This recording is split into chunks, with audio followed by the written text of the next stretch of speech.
Saya itu ngaji di mana-mana itu guyon. Karena bapak saya suka guyon, Mbah Mun suka guyon. Alasannya bapak dulu sederhana.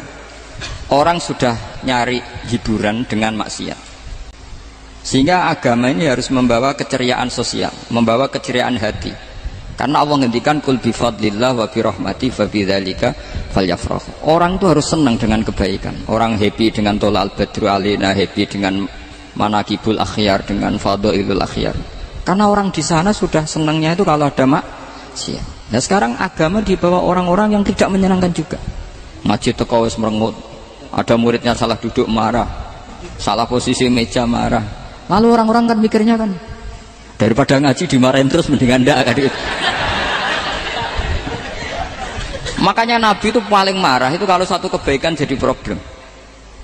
Mu'ad bin Jabal itu pernah ngimami lama sekali. Dan yang makmum itu akhirnya mufarokoh. Dulu belum ditemukan fikih, tapi orang ini sudah berani mufarokoh.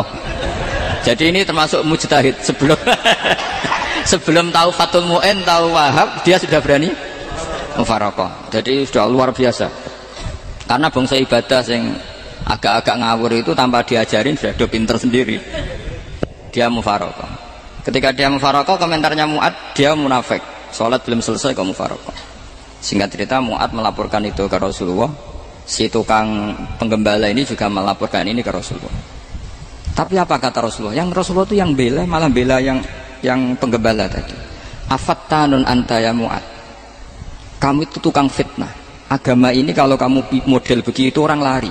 Basyiru wala tunafiru, yassiru wala tu'assiru. Padahal ini membaca Quran panjang, harusnya kan ibadah.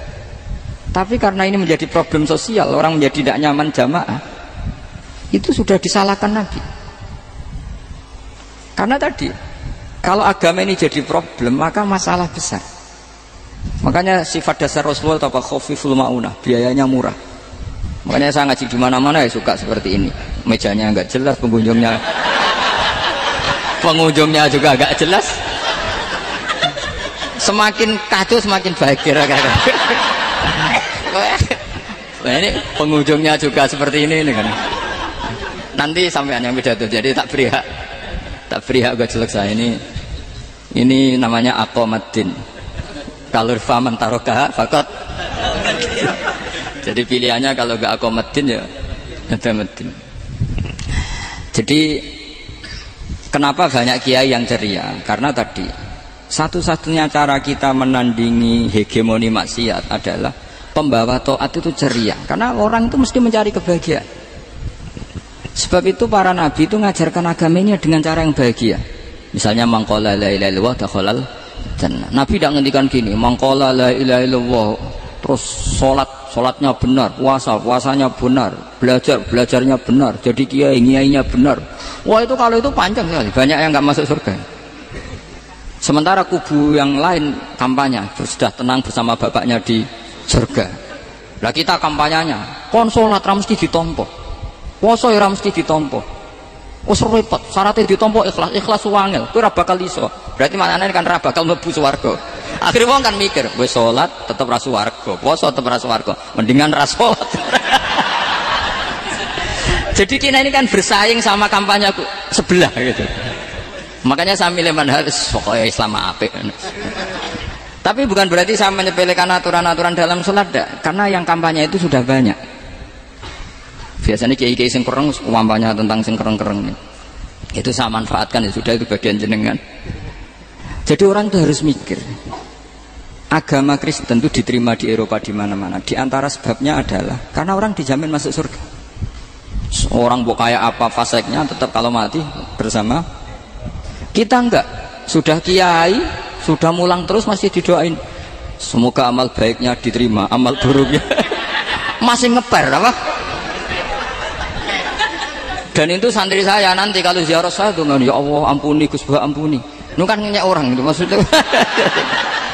Maksudnya bukan, makanya saya pernah ketemu orang yang berfaham Wahabi. Dia nuduh kalau orang doa ke mayit itu minta sama mayit. Nah ya saya bilang, saya saja yang jadi mayatnya nggak siap. Kok bisa? Doanya itu doa ngeper.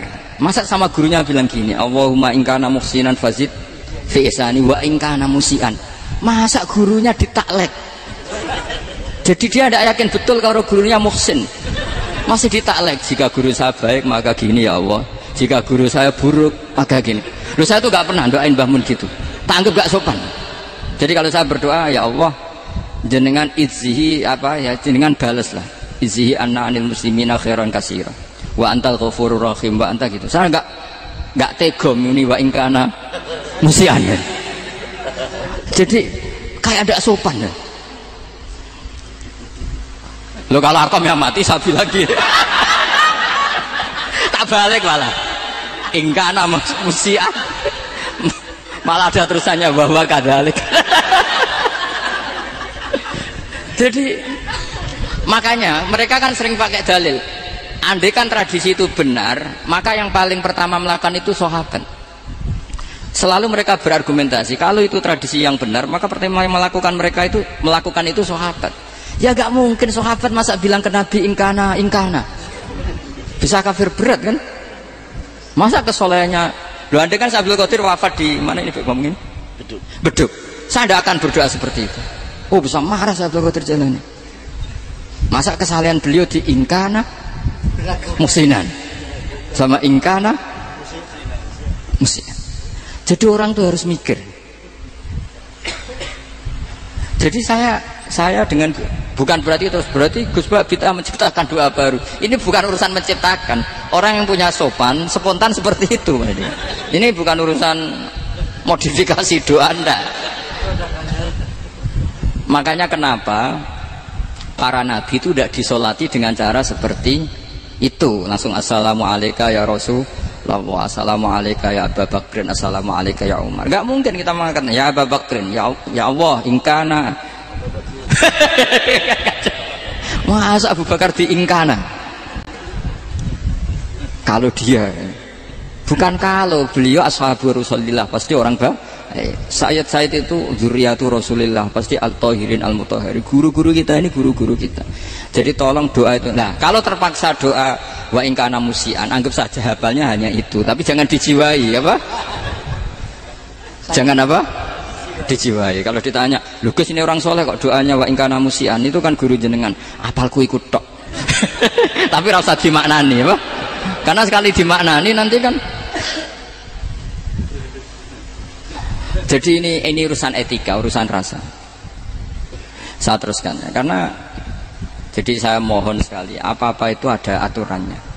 Ada aturannya. Ya tentu kita ikut masal saja. Semua selain Nabi, selain para wali kita nggak apa-apa. Doa wa ingkana musinan, ingkana musian.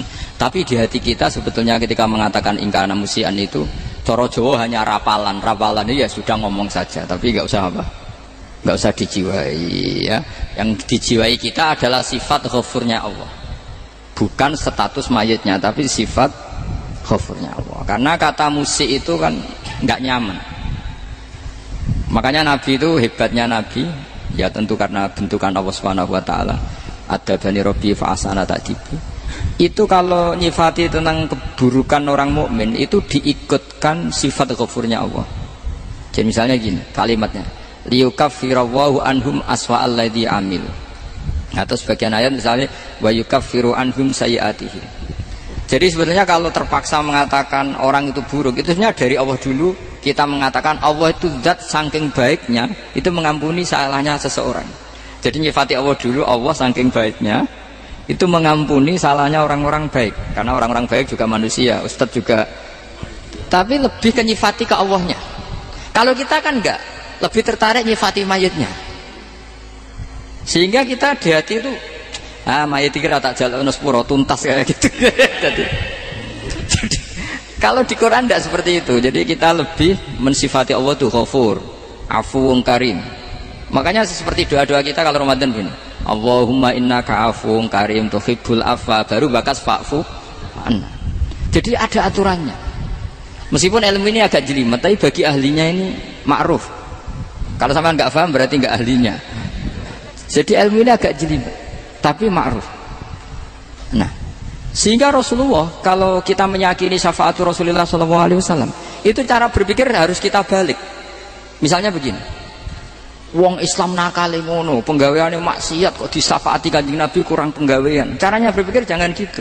Kalau gitu kowe mari mangkel wong nakale ngono kok untuk syafaate Kanjeng. Tapi cara berpikir gini, syafaatu Rasulillah itu wasi'ah, luas sekali. Syafaatu Rasulillah ghairu munhasirah, tidak terbatas. Syafaatu Rasulillah itu lebih sakti ketimbang dosanya umatnya. Semua ulama dulu kalau nyifati Allah juga gitu. Allahumma misalnya maghfiratuka awsa'u min dzunubina. Ya, yang misalnya yang pakai mutakalim ya Allahumma maghfiratuka awsa'u min dzunubi wa rahmatuka arja inti min amali. Jadi jangan kitanya dulu. Kalau kitanya dulu kan nyifati kita dosa banyak. Itu sama ndak usah ngaku sudah tahu semua. Tapi nyifati pertamanya apa? Allahumma maghfiratuka awsa'u min dzunubi wa rahmatuka arja inti min amali. Sehingga dari nyifati maghfiratullah yang wasi'ah, yang tidak terbatas, kemudian kita sah mengatakan bahwa ahlul maksiat pun mungkin atau berhak dapat ampunan. Sama, syafaatu Rasulillah itu ghairu munhasirah, syafaatu Rasulillah itu wasi'ah. Sehingga salah riwayat syafaati li ahlil kabair min ummah. Itu bukan menyangkut melegalkan kabirah, bukan menyangkut mengesahkan orang Islam dosa besar, karena nanti dapat syafaatnya Rasul. Cara berpikir jangan gitu. Nanti kamu mentasjek, memberanikan orang melakukan maksiat berdasar iktimat syafaati Rasulillah. Itu jangan gitu cara berpikir, dibalik apa? Syafaatu Rasulullah awsa'u wa awsa'u, sangat luas. Sehingga saking luasnya sampai yang tukang maksiat saja kebagian. Sama rahmatnya Allah Ta'ala itu wasi'ah, rizkinya Allah ya wasi, sampai wong nganggur ya iso mangan ngono. Nah begitu juga rahmati Allah Ta'ala itu wasi'ah, sampai wong sing sumpek utange akeh ya iso guyu ngono.